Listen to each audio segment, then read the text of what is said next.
বাবার বাসায় গিয়ে কলিং বেলে চাপ দিতেই ভাবি এসে দরজা খুললো। দরজা খোলার পর আমি আমার ছেলেকে বললাম, বাবা মামিকে প্রণাম করো। আমার ছেলে মামিকে প্রণাম করতেই আমার ভাবি বলে উঠলো, রিমা আমাদের না ফোনে কথা হয়েছিল আমি বাবার বাসায় যাব। তখন আমি বললাম, আমি ভাবলাম যে আমি এসে আপনাদেরকে সারপ্রাইজ দেই, আর তাছাড়া আমি তো প্রত্যেক পূজার আগেই আপনাদের বাসায় আসি। তখন আমার ভাবি বলে উঠলো যে না, এই বছর ভাবলাম তুমি হয়তো আসবে না, আর তোমার ভাইও তো বাহিরে, তাছাড়া আমি বাবার বাসায় যাব, এই জন্য মাত্রই রেডি হলাম। তখন আমি বললাম, কোনো ব্যাপার না, আমি তো সন্ধ্যা পর্যন্ত আছি, এর মধ্যে আমার ভাইও চলে আসবে। তখন আমার ভাবি বলল, আচ্ছা ঠিক আছে, তাহলে ভেতরে আসো। তখন আমি আমার ছেলেকে বললাম, চলো বাবা ভেতরে যাই। ভেতরে গিয়ে আমি আমার ভাবিকে বললাম, ভাবি কতদিন পর আপনাদের বাসায় আসলাম, আমার তো মনটা অনেক বেশি ছটফট করছিল, কখন ভাইয়াকে দেখবো কখন আপনাকে দেখবো। আর আমার ছেলেও খুব বলছিল কবে মামার বাসায় যাব, কবে মামার বাসায় যাব। আমি আমার ভাবিকে বললাম, ভাবি আমরা তো অনেক জার্নি করে এসেছি, আমাদের অনেক ক্ষুধা লেগেছে, তাছাড়া আমার ছেলেরও অনেক ক্ষুধা লেগেছে, ভাবি বাসায় কিছু খাবার থাকলে তাড়াতাড়ি একটু এনে দাও। তখন আমার ভাবি বলে উঠলো, আসলে কি হয়েছে বলো তো, আমি তো জানতাম না তোমরা আসবে, তাছাড়া আমিও যেহেতু বাবার বাসায় যাব তাই তেমন একটা কিছু রান্নাও করা হয়নি। আচ্ছা সমস্যা নাই, তোমরা একটু বসো, আমি কিছু একটা বানিয়ে আনছি। আমি বললাম আচ্ছা ভাবি সমস্যা নাই। তখন আমার ভাবি চলে গেল রান্নার ঘরে। আমি আমার ছেলেকে বললাম, বাবা তুমি এখানে একটু খেলা করো, আর আমি ভাবলাম যে আমি আমার ভাবিকে গিয়ে কোনো কাজে একটু সাহায্য করি। আমি রান্নাঘরে যেতে শুনলাম ভাবি একা একা কথা বলছে, যত সব বিরক্ত কোথাকার, সব বিরক্তি এখানেই আসতে হয়। রেডি হয়েছি বাবার বাসায় যাব,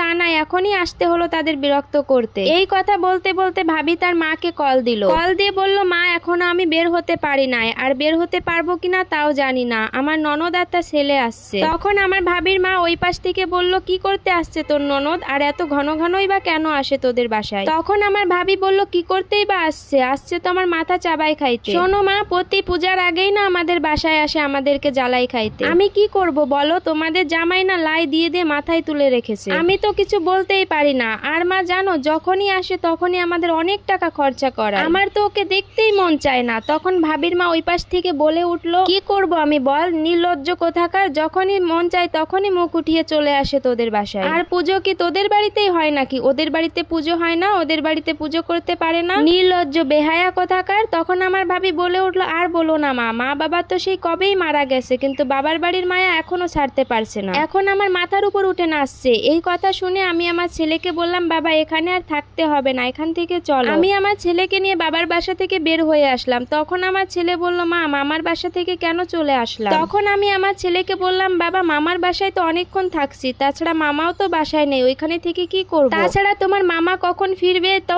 অতক্ষণ বসে থেকে কি করব, তাই চলে আসছি। আর অন্য কোনো সময় তোমার মামার সাথে তোমার দেখা করিয়ে দেব, তাছাড়া তোমার বাবাকেও কল দিয়েছি, আমাদের এখনই নিতে আসবে। আমি আমার ছেলেকে জড়িয়ে ধরে অনেক কান্না করলাম, আর বাবা মাকে বললাম, তোমরা ঠিকই বলতে, তোমরা যতদিন আছো এই দুনিয়ায় ততদিনই আমার ভালোবাসা আছে, তোমরা এখন পৃথিবী থেকে চলে গেছো, আর ভাই সেও তো বিয়ে করে পর হয়ে গেছে, সে তো আমাকে এখন দেখতেই পারে না। আর ভাবি যে ব্যবহারটা করেছে আজ, তাতে তো আমার মনটা একদম দুমড়ে মুচড়ে গেছে, আমার খুব কষ্ট লাগছে, ভাবি এটা করতে পারলো আমার সাথে। আর ভাইয়া সেও তো কোনো যোগাযোগ করে না, কথাও বলে না আমার সাথে, এখন আমি আর কখনোই আসবো না তোমাদের বাড়িতে। আর এই সম্পূর্ণ স্টোরি একটা বোনের লাইফ থেকে নেওয়া। মেয়েরা বিয়ের পরে সত্যিই পর হয়ে যায়, তাদের নিজের বলতে কিছুই থাকে না, বাবা মা যতদিন বেঁচে আছে মেয়েদের বাবার বাড়িতে ততদিন কদর আছে।